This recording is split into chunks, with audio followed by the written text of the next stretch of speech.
Antois. Ay, sigues pareciendo de Altower. Bueno, entonces, o como diríamos nosotros los europeos, damn so. Lo que sigue, compañeros, es analizar la etapa subclínica con sus 3 etapas y la clínica con sus 4 etapas. Muy bonitas. Bueno. Ah, mira qué chulada, chinaco. Ay, de veras, qué bonito hago las cosas yo. Hasta los chiquillos me salen bien. Bueno, compañeros, miren. Etapas del periodo patogénico. Cuadro 1. Etapa subclínica. Actúan los mecanismos patogénicos.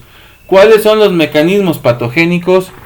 Los del microbio o patógeno que se introdujo, avanzó, se estableció y se empezó a reproducir dentro de ti, que tú eres el hospedero, acuérdate, tú eres hospedero. O en los libros mal traducidos, huésped, pues. Ay, Dios mío. Bueno. ¿Qué más pasa en la etapa subclínica? Vamos a ver el periodo de incubación.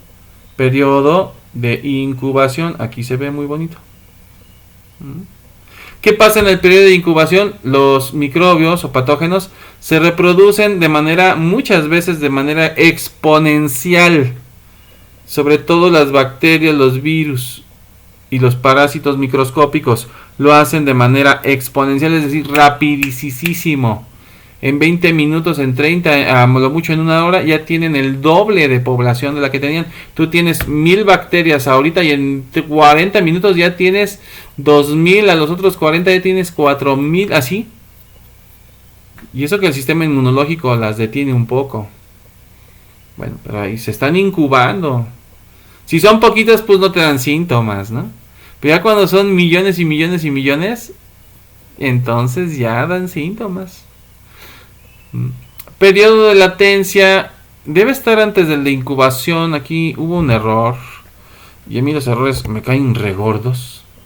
Vamos a cambiar eso para acá. Periodo de incubación debe venirse para abajo y todos para abajo. Y el periodo de latencia, compañeritos, ahí, control Z, muy bien. Y el periodo de latencia debe irse antes. Lo debemos de explicar antes. Bueno. ¿Tú por qué te viniste otra vez con la latencia? Pues ¿qué es tu novia o qué es tu sugar daddy o qué? A ver, ya. Bueno, la latencia la vamos a explicar primero. La latencia es un periodo donde el patógeno entra y probablemente avance a algún órgano. Hasta ahí nada más. Ya cuando avanzó a algún órgano, se empieza a reproducir. Hay patógenos que les encanta ir al hígado.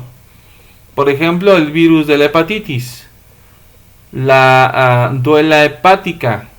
Es un parásito grandote. Pariente de las sanguijuelas.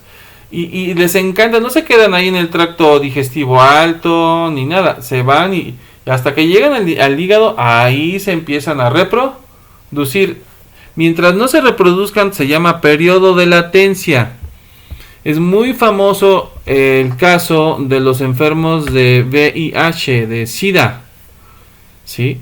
Son seropositivos cuando su virus está en latencia. No se empieza a reproducir. Por alguna razón el virus está dentro del enfermo, pero no se reproduce. El que se reproduce es el enfermo, el malvado, y se contagia a otras, ¿no? Pero bueno, ay, bueno, ¿qué fue yo? Entonces, el virus puede permanecer en periodo de latencia hasta por años, hasta 10, 15 años, y no pasa nada. En cambio hay otros pacientes más descuidados, inmunosuprimidos de otra manera, mal alimentados, etcétera, que de volada se infectan con SIDA y la latencia es cortita, de unos cuantos meses o semanas inclusive. El virus empieza a reproducir, ya pasa el periodo de incubación. Cuando el virus o la bacteria o la agente, de manera general vamos a llamarle agente. Dije virus porque puse el ejemplo del virus del SIDA, pero es un agente de cualquier tipo, por las amibas. Tú te comes una torta que contenga amibas y llegan a la pancita o al intestino y empiezan a reproducirse horas después. Mientras no se reproduzcan están en latencia y no causan ningún malestar, pero ya los traes, ya estás infectado. En el periodo de incubación es el que sigue, es cuando ya los agentes ya llegaron al órgano que les encanta para vivir y se empiezan a reproducir en cantidades endemoniadas. Rapidísimo. Tipo de reproducción R, o sea, rápido. Son dos tipos de reproducción, R y H, ¿no? O R y S, o F y S, fast and slow. Bueno, entonces esos condenados microorganismos se reproducen muy rápido. Y entonces haz de cuenta que te comes la torta con amibas, llegan a tu estomaguito, a tu intestino, y durante unas 4, 5, 6 horas no sientes nada. A lo mejor pueden pasar hasta 2, 3 días, hasta una semana y no sientes nada. Estaba en latencia. Estaban en latencia los condenados parásitos estos que se llaman amibas.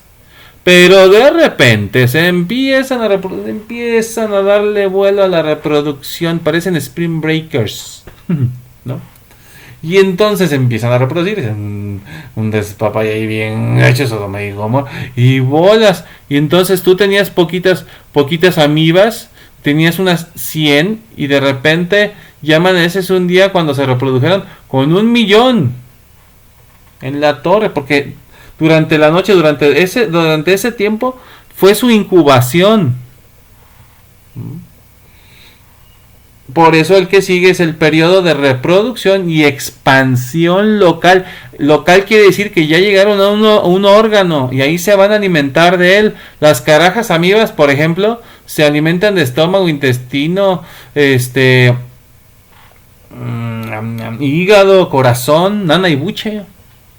No, esos son tacos. Pero corazón sí, pueden comerse tejido muscular, fíjense, muy bonito. Y entonces ahí se expanden localmente. Y cambian los tejidos, pues los enferman, los desgastan, los inflaman. Hay cambios en los tejidos locales, hay cambios en los órganos internos.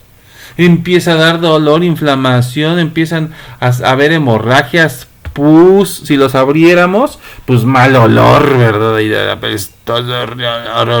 por eso a los pacientitos enfermos de alguna cosa les sale el aliento, pero así una cosa terrible, así como el río, no, de aquí de Ciudad Hidalgo, Mitch.com. Hay cambios, hay inflamación, hay sangrado, cosa fea.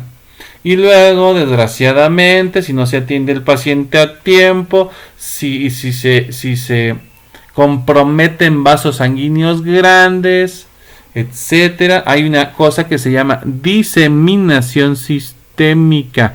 Diseminar quiere decir que avanzan a otros órganos. Sistémica es a través de algún sistema como el sistema circulatorio y ya valió gorro. A lo mejor tú nada más tenías una infeccioncita en tu pancita, en una úlcera por alguna bacteria, y esa bacteria se diseminó sistémicamente. ¿Qué quiere decir?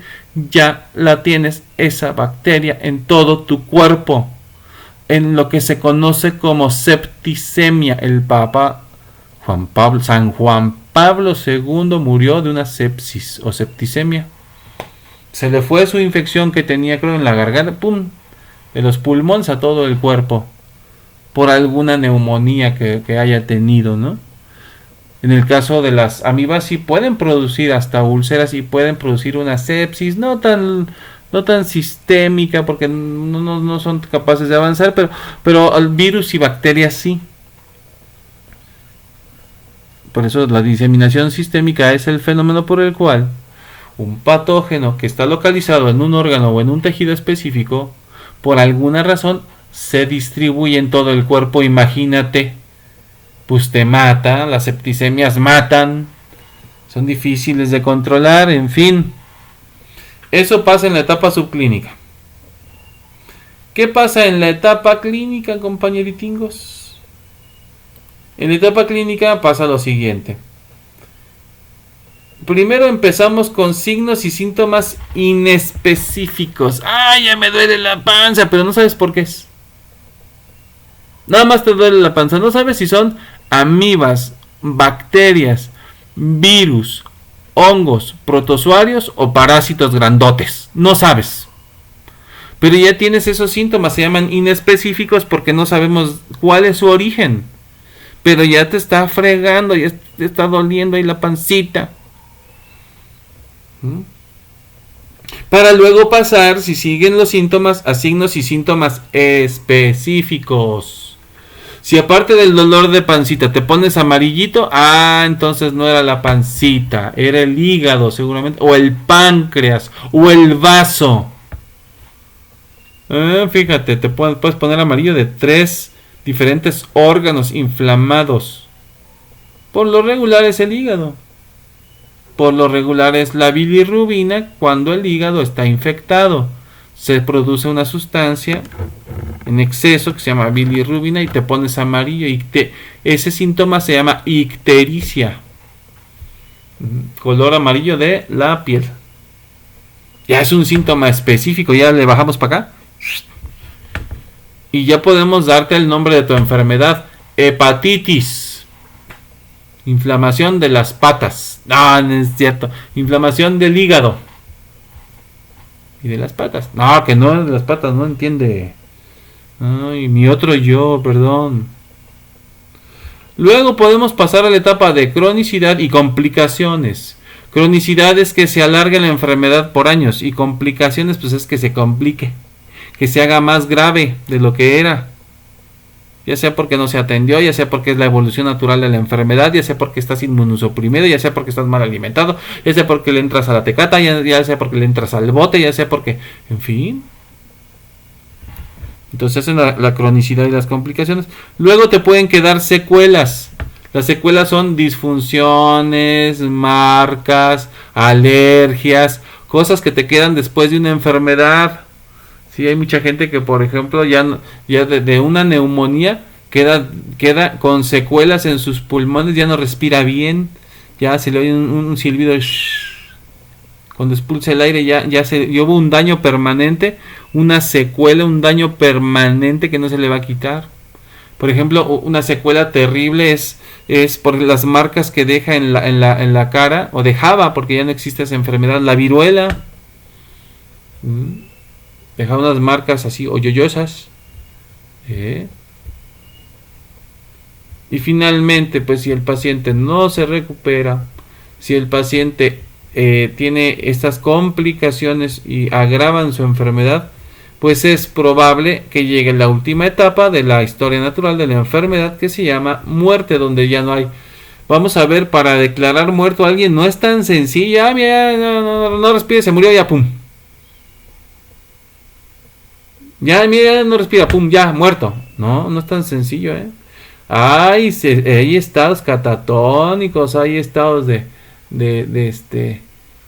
que no se detectan bien signos y síntomas.